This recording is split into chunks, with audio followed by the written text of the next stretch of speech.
এদিকে bye bye করে। আসসালামু আলাইকুম, hello guys, welcome back to my new blog. আপনারা সবাই কেমন আছেন? আশা করি অনেক অনেক ভালো আছেন। আলহামদুলিল্লাহ আমরাও অনেক ভালো আছি, আনন্দে আছি। দেখো গাইস, ইউসুফ এসেছিল ওর খালামার বাড়িতে বেড়াতে। তো ফাইনালি আজকে আমরা বাড়ি চলে যাচ্ছি। ও বেরিয়ে পড়েছে। ওর আপাকে প্রথমেও বাই বাই করছিল, ও বুঝতে পারছিল না যে আমরা বাড়ি চলে যাচ্ছি। তো আমরা ট্রেনে এসে গেছিলো, আমরা ট্রেনে উঠে পড়েছি, কিন্তু তো ওর পরে ও ট্রেনে খুব পরেশান করছিল। তাই ওর পাপা নিয়ে ওকে বাইরে চলে গেছিলো, ও বাইরে দিয়ে দাঁড়িয়েছিল, কিন্তু ওর আপা তোর জন্য খুবই কাঁদছিল।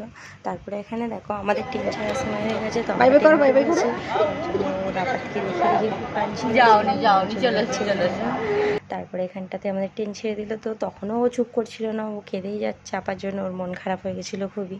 ও অনেক বিরক্ত করছিল পাপাকে, কাঁদছিল, আমার কাছে তো আসছিল না, বাবার কাছেই বসেছিল। বাবাকে অনেক ও বিরক্ত করছিল। তারপর অনেকক্ষণ পরে ওকে বুঝিয়ে বাজিয়ে চুপ করাবার পরে ওকে খাওয়া দাওয়া করালাম। খাওয়া দাওয়া করাবার পরে ও একটু খেলছিল এখানটায় শুয়ে শুয়ে। আমি ওর একটু ভিডিও নিচ্ছিলাম রিলস বানাবার জন্য। ওখানটায় শুয়ে শুয়ে মানে ওর পাপার সাথে খেলা করছিল। ওর পাপা পাশের সিটে ছিল, ও দেখে ওর পাপা দিকে হাত বাড়াচ্ছে, খেলা করছিল। তারপরে এখানটায় দেখো ব্রিজের ওপর দিয়ে ট্রেনটা ক্রস করছিল, তো ওখানে দাঁড়িয়ে দাঁড়িয়ে দেখছিল। ওকে খুবই তো মজা লাগছিল দেখতে। তারপরে এখানে একটা আর আঙ্কেল মিলেছিল, আঙ্কেলটা ওকে অনেক ভালোবাসছিল ট্রেনে। তো ওর আঙ্কেলটার সাথে ও এভাবে খেলা করছিল। ও তো অনেক মজা করছিল, খেলা করছে, মজা করছে একদম। তারপরে দেখো ও তো পেরেশান করছিল, তার কারণে ওর পাপা ওকে ফোন দিয়ে দিয়েছিলো, এখানে একটু বসে ফোন দেখছিল। তারপরে তাতেও ওর হলো না, তারপরে একটু ঘুমিয়ে পড়েছিল। ওই ভিডিওগুলো নেওয়া হয়নি, কারণ ছোটো বাচ্চা সব সময় তো ভিডিও নেওয়া সম্ভব হয় না, তাই সেই স্ক্রিপ্টগুলো নেওয়া হয়নি।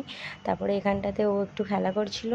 তারপরে ফাইনালি আমরা আমাদের বাড়ি চলে আসলাম, আমাদের স্টেশনে চলে আসলাম। এসে নেমে ও তো একা হাঁটছিল না, আর ও তো বাইরে বেরোলো, আমার কাছে আসেই না, পাপার কাছেই থাকে। তোর পাপা ওকে কোলে করে নিয়ে আমরা হেঁটে হেঁটে আসছিলাম। আসার পর এখানে একটা অটো নিলাম, অটো নিয়ে আমরা বাড়ি যাই। তোমরা আরও এরকম সুন্দর সুন্দর ব্লগ দেখার জন্য চ্যানেলটা সাবস্ক্রাইব করো, কমেন্ট করো, লাইক করো, শেয়ার করো।